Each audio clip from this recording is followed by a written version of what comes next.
नमस्कार सर्वांना, प्रियंका मिनी ब्लॉगमध्ये सर्वांचं स्वागत आहे. तर खूप दिवसानंतर हा प्लॅन झालेला, तर आमचं चाललेलं की आम्ही रत्नागिरीला जायचं बाईकवरती. तर इकडं आम्ही तिघंही निघालो आहे, तन्वी, मी आणि तन्वीचे पप्पा.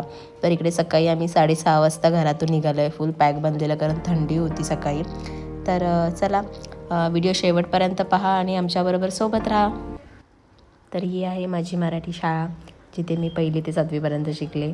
तर ह्या रस्त्याला आलो की अशा गोड आठवणी येतात माझ्या मनात, जे आम्ही लहानपणी म्हणजे जिथे कळतही नव्हतं काय करायचं तेव्हापासूनच्या ज्या आठवणी आहेत त्या अजूनही लक्षात आहे. शाळा बघितल्यावर ते सगळं रिपीट होतं. तर तन्वीला मी सांगत चालले. इकडे आम्ही 7:15 आम्ही इथे जेटी पकडलेली, तिकडे तुम्ही पाहू शकता. इतका सुंदर व्ह्यू होता सकाळचा आणि थंडी होती, खूप गार वारा सुटलेला.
चला, तर आता आम्ही आलो आहे वेळणेश्वरला.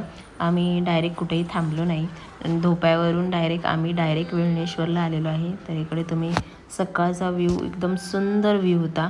तन्वीला खूप मजा वाटली. आणि इथलं एक तुम्हाला हे सांगते, तन्वीने या वडाच्या 3 पानं उचललेली तिच्या मैत्रिणीसाठी. एक तिच्यासाठी, एक तिची मैत्रीण राजवी आणि एक वेदिका. आणि ती पानं अक्षरशः रत्नागिरीपर्यंत तिच्या हातात होती. तर मग मी आठवण म्हणून आम्ही ती घरी घेऊन आलो, कारण असं न कळत काही गोष्टी असतात ज्या आपल्यासोबत येतात. आणि ही जी सकाळची आता तुम्ही तिच्या हातात पान पाहू शकता. तर इथलं हे जे मंदिर आहे हे खूप प्रसिद्ध मंदिर आहे, कालभैरव. आणि वेळणेश्वरचं मी खूप ऐकलेलं. आमचा प्लॅन नव्हता इथे यायचा, पण याच मार्गावरून जाणार होतो, त्यामुळे म्हटलं इथे नक्की व्हिजिट करणार आम्ही. तर आम्ही त्यासाठी स्पेशली इथे वेळणेश्वरला आलो. आणि हे मंदिर शंकराचं प्राचीन आणि जागृत मंदिर आहे असे म्हणतात. आणि ह्या मंदिराचे काम आहे, बांधकाम हे हेमाडपंथी स्थापक शैलीत बांधलेलं आहे. आणि मंदिरात असलेली जी शिवलिंग आहे, म्हणजे शिवलिंग तुम्ही तुम्हाला मी दाखवेनच पुढे. तर ती शिवलिंग ही स्वयंभूत मानली जाते आणि त्यावर 5 फणांचा नाग आहे. तर इकडे तुम्हाला मी दाखवेन, बाहेर एक मस्तपैकी शिवलिंग आहे. तर ती तुम्ही बघा. आणि मंदिराच्या अगदी जवळ, म्हणजे मंदिराच्या पाठच्या साईडला अरबी समुद्रात शांत किनारा, म्हणजे एक बीच आहे सुंदर असं. आणि तिथे जे असं वातावरण आहे, अध्यात्मक आणि निसर्ग यांचा सुंदर असा संगम होतो. आणि त्यामुळे तिथले जे वातावरण आहे ते शांत, पवित्र आणि सकारात्मक ऊर्जा देते आपल्याला. आणि सहसा करून इकडे तुम्ही पाहू शकता, आता सगळीकडे आता यांची तयारी चालली आहे. ती तयारी म्हणजे आता महाशिवरात्र येणार आहे. तर इथे महाशिवरात्रीला खूप गर्दी असते, त्यामुळे इकडे त्यांची सगळी तयारी चालू आहे. आणि त्यात प्लस श्रावण महिन्यातही असते. अशी विशेष गर्दी जास्तीत जास्त करून महाशिवरात्र आणि श्रावण महिन्यात असते. आणि असे पर्यटक तर येतच असतात. खूप सुंदर असं मंदिर आहे. इकडे तुम्ही पाहू शकता शिवलिंग. तर इथे दर्शन घ्यायला नक्की व्हिजिट करा. तर इकडे पुढे तुम्ही ब्लॉग पूर्ण पहा. सकाळचं तुम्ही वातावरण पहा, किती मस्त आहे ते. आणि ते किलबिलाट पक्ष्यांचं ते ऐकल्यावर असं एकदम कान एकदम तृप्त होतात.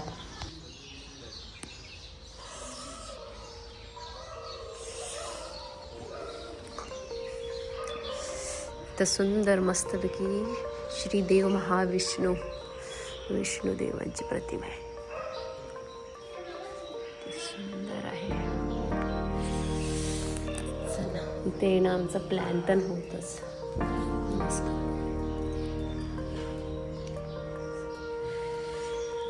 अचानक ठरले. नमस्कार कर.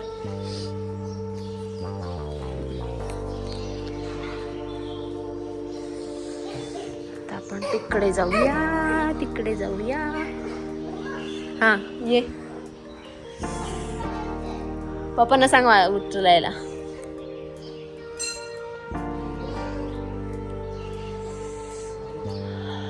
इथे विहीर आहे.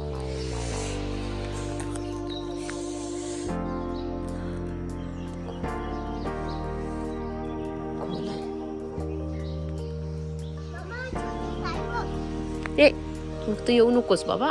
चल ये इकडे पण देव बाप्पा आहे बघ.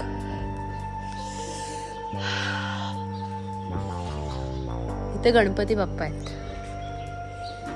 नमस्कार करूया.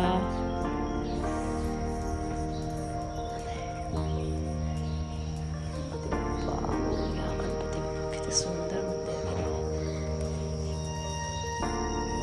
आवाज बघ.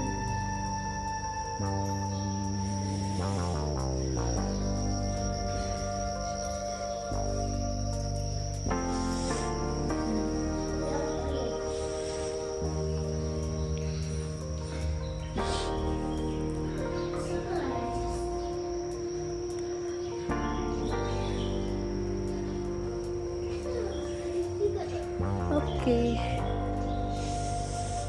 चल. पालखी असेल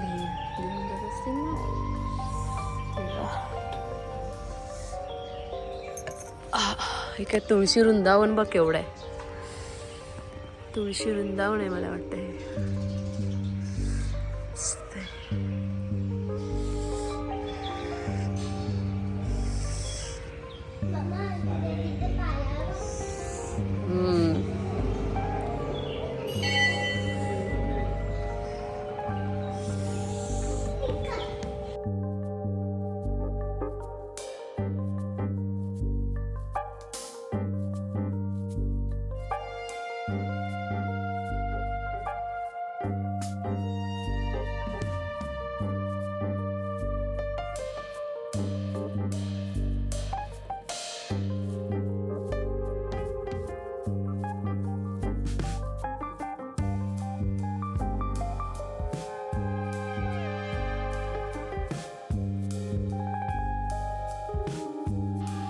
तर इथून आम्ही दर्शन वगैरे घेतलेलं. इथं तुम्ही मस्त झालेलं. सकाळचं आमचं दर्शन खूप सुंदर झालं.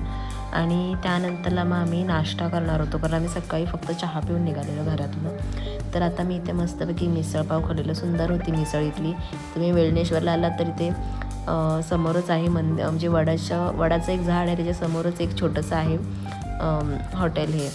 तर इथली सुंदर होती. आम्ही मस्तपैकी थोडाफार पेटपूजा केलेली, फ्रेश वगैरे झालेलो. आणि त्यानंतरला मग आम्ही पुढे हेदवीला गेलेलो.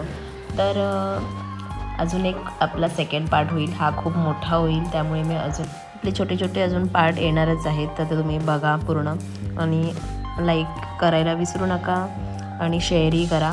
आवडलं तर नक्की या साईडला मंदिराला व्हिजिट द्या. तर चलो, टेक केअर, बाय बाय.